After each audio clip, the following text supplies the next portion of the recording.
Are you a podcaster? Maybe you've got that big idea and you're looking for a network to join.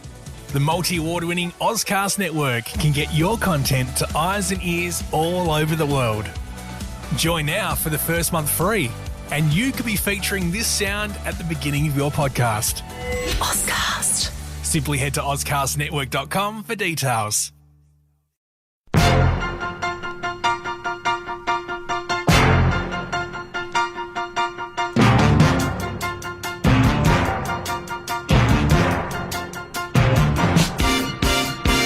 Hi everybody, I'm Jeremy Cordeaux, Peter Clayton's behind the camera. Welcome to, you got your tea?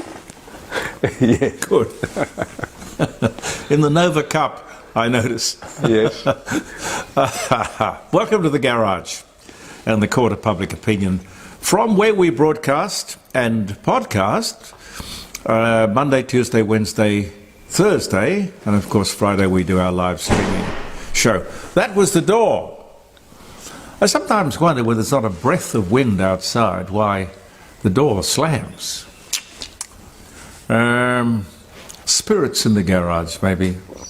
Could they follow me around, Jeremy? Spirits? Oh, well, I'll blame you. Yes. We haven't talked, actually, Pete, about whether or not we're going to go straight through Christmas or we're going to have a break over Christmas. You given any thought to that? Oh, well, I'm not planning on going anywhere, so...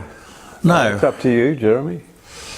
Yeah, a little bit of a break, because over Christmas people get out of their routine, and it's always the typical time that people in radio and television take off because everyone's routine is mixed up. Yeah, well, we can have a couple of weeks off or something, yeah. Yeah, have a couple of weeks off. I brought the glasses down. Yeah, okay. But it's not badly behaved, but if it starts to give me grief, you'll have to forgive me if I put the glasses on. Interesting week, ladies and gentlemen. I just wonder how much notice they'll be taking of all this stuff in Canberra. Roy Morgan's survey, I used to really enjoy talking with Gary Morgan. In fact, I'll try and get Gary Morgan on the show on Friday. He runs a very successful polling or survey company, testing the market on all sorts of different things. This week he was having a look at politics. Anyway, the figures that came out yesterday shows that the coalition lead over the government is growing. They had a small lead last week, a bigger one this week. This is after I suggest it's the mess that the government made of the High Court case involving those detainees. You see, Prime Minister, we are not stupid. Oh, you mightn't get a negative result if you're taking the poll in Canberra, in the bubble, but you try the rest of Australia, sir. What else has happened? Oh, the best vanilla slice in Australia. Oh, a vanilla slice is wonderful. Truly wonderful. Best vanilla slice made in Australia is... well, it comes from Shepparton. Baked, if that's what you do to vanilla slices, I'm not sure. But baked in Shepparton in Victoria, number 1 out of 147 bakeries. Congratulations. Is it possible that big responsible companies can be conned? You know, they run multi-million-dollar, if not billion-dollar companies, but we saw many of them hitching their wagon to the yes vote at the referendum. So they could be conned, they could be intimidated, could be extorted. Anyway, watch this space as several big car and truck manufacturers start to rethink their commitment to electric vehicles. They're doing various things, slowing down production, cutting back on advertising, and on top of that, we've got this, which is a lithium-ion battery recall. I don't think I've seen this before. Solar storage and various smaller batteries after another serious house fire, and I quote, this is from the ACCC, 9 incidents linked to the LG home energy storage system. 9 incidents. Now, the ACCC says there have been 13 very serious house fires.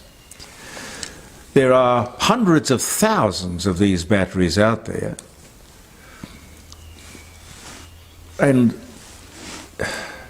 through just everyday use, I gather, nothing extraordinary, just everyday use, what they're made for, they become very dangerous. A time bomb sitting right there under your roof or in your garage. Now, I don't know what this is going to do to insurance premiums. I can't imagine that they're not aware of this extra hazard. You would have heard by now, I guess, that the former Optus CEO, Kelly Bayer Rosmarin, has fallen on her sword. I know all about that stuff, you know, when you're the boss, the buck stops here. That's why people are paid the couple of $1 million salaries every year to take responsibility. I know all of that. But the way people piled onto Miss Rosmarin, it worried a lot of people. Jerry Harvey, in fact, went into advertising mode. Not that he's ever out of advertising mode. But he went into advertising mode to release a whole series of commercials telling people that, hey, this thing that happened to Optus could happen to everyone. So just leave the lady alone. And he put his hand in his own pocket to sort of get that message out there. But people sure piled into her. Pretty disgraceful, really. Now, she didn't exactly help herself. She came out too late to make a statement. Well into that morning. She was silent, and the company was silent for too long. I mean, you could put out a basic statement saying, look, terribly sorry, look, we are taking stock. We don't want to say anything prematurely. We'll get back to you as quickly as we can. Just watch this space. But anyway, when she did make a statement, it felt to me that she was being evasive. And she didn't stand up to meet the media. They sort of greeted her and she was sitting down, which means the cameras are looking down. I mean, all of these things are not special effects, but they are things that create an impression, an illusion. And a lot of this stuff is controllable. In short, she was not good fronting the media. It would pay these big companies to have their top people media trained, or even have somebody on call, for God's sake. They may never be needed, but it's good insurance, because a couple of moments in front of national, dare I say global television, and what's that going to do to your share price?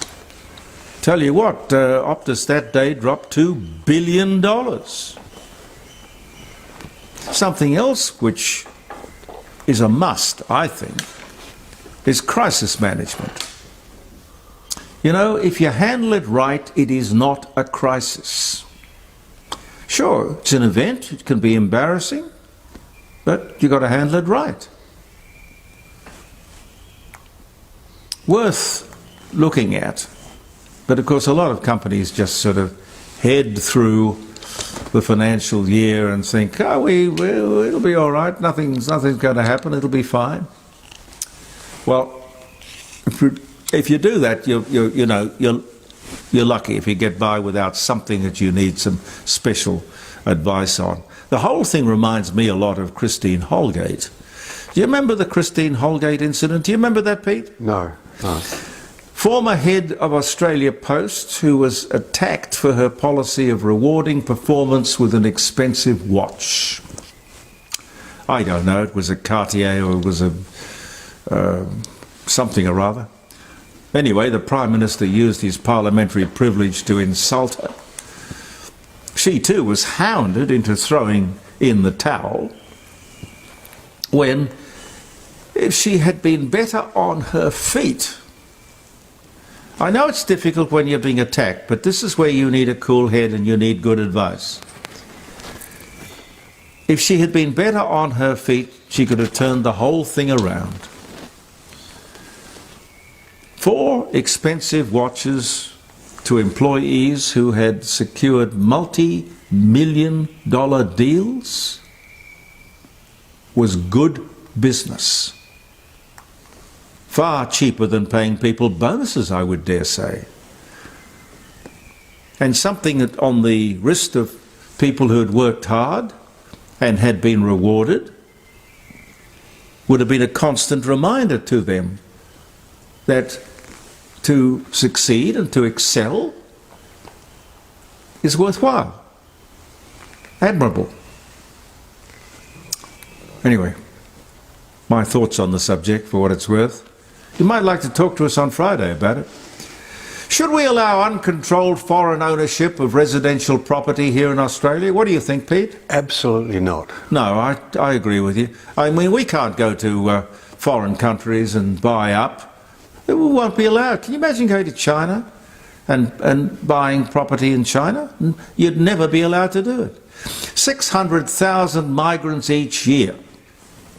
And you can't tell me that that doesn't drive up property values, because a lot of these people come from other parts of the world where money is no issue.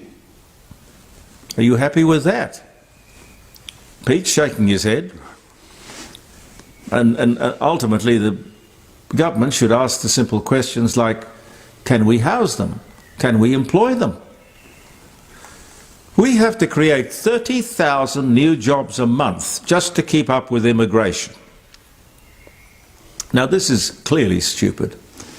And while you let people come to Australia with all their prejudice and cultural baggage, and you do it under the great, wonderful, laudable banner of multiculturalism, if you are not very careful, you're sowing seeds of trouble. I think we've got to make it very clear to people who come to this country that they can't bring their cultural baggage with them, regardless. We do not want hate, we do not want prejudice. You come here and get on with all of us and try to leave those things that tend to divide you from the rest of the population behind. There, of course, can be days and celebrations and all sorts of things that keep culture alive, but you don't find yourself living in a part of town which is a ghetto. And yes, I know what you're going to say. I'll get messages saying, you know, you go to Earl's Court in London, you invite all those Australians, they all go and congregate together. I know, but it's not good. We need to assimilate, get on with each other. Last week on Friday, speaking of the live streaming show, Les, who's been a constant supporter, and he argues and he communicates through Facebook, virtually every broadcast we do every day, and I thank you, Les, you're a wonderful contributor, as are all of those fantastic people who put in their 2 cents worth. He came in and sat down at the dining room table, and Jim Elder, the wonderful famous art dealer, Jim Elder, and Ralph Hadzik. I don't think you heard Ralph Hadzik, did you, Pete? No, I didn't, no. You would have split your sides. What a funny, funny man. Wonderful. And Leon Biner came by as well. I'll let you know tomorrow some of the guests we've got coming up this Friday. And listen, just quickly, thank you to Telstra, for continuing the phone box free call to Father Christmas custom. You know, kids can go into any call box, not that there are many left, I must say, but you take the kids into any call box and they can ring up Father Christmas. That's wonderful. And just before I get on to the dates, that shopping centre in Melbourne, Werribee, I mentioned to you on Monday or Tuesday, the one which had the Merry Everything signs everywhere, has been told in no uncertain terms by their customers, take those signs down or we'll shop elsewhere. Good. Lickety split. The Merry Everything came down and the Merry Christmas went up. Well done to the Christmas shoppers of Werribee. Good for you. And if I've got the time and we've got the battery power... Hey, is that a lithium-ion battery? Yes. Whoops. Okay. All right. Okay, let me give you a few happy birthdays here. English novelist George Eliot was born. George Eliot was, in fact, Mary Ann Evans. 1819. Because I suppose back in that day, or certain days, a woman wouldn't have got published. Isn't that sad? Anyway, Mary changed the name to George. I'm quite sure she didn't change anything else. What else can we get to? Oh, Lebanon's National Day. Happy birthday to Lebanon. My good friend, the dear James Bruce, is having a birthday today. Theodore Bruce Auctioneers, they are now worldwide, and it's all sort of based here in Sydney. James was born in 1957. Midnight Oil was at Memorial Drive on this day in 1985. Billie Jean King was born in California in 1943. George Washington Ferris invented the Ferris wheel in 1892, but he died on this day in 1896. Federal Parliament approved the building of a new and permanent Parliament House on Capitol Hill, Canberra. Work was to be completed in time for the 1988 bicentenary celebrations at a cost of, well, in 1978 it was to be 151 million. Guess what it blew out to? $1 billion. See, I'm surprised they can't get their sums right better than that. But mind you, if you have a pergola built at the house or you want a veranda put up or something, or a carport, you know, they come and say, oh, this is the price. It never is the price. Never. Oh, dear. Truth in quoting. I think we should have truth in quoting, Pete. Okay, just a couple more. Mae West died in 1980, said to have discovered, well, Cary Grant, but she pointed out that she only really discovered a part of him. She never told us which part. Boris Becker was born. US President John F. Kennedy was assassinated in Dallas, allegedly by Lee Harvey Oswald. 1963 on this tragic day. And Thomas Cook was born. Alan Toohey, the old smoothie, invented the radio hit parade in Australia, born this day in 1911.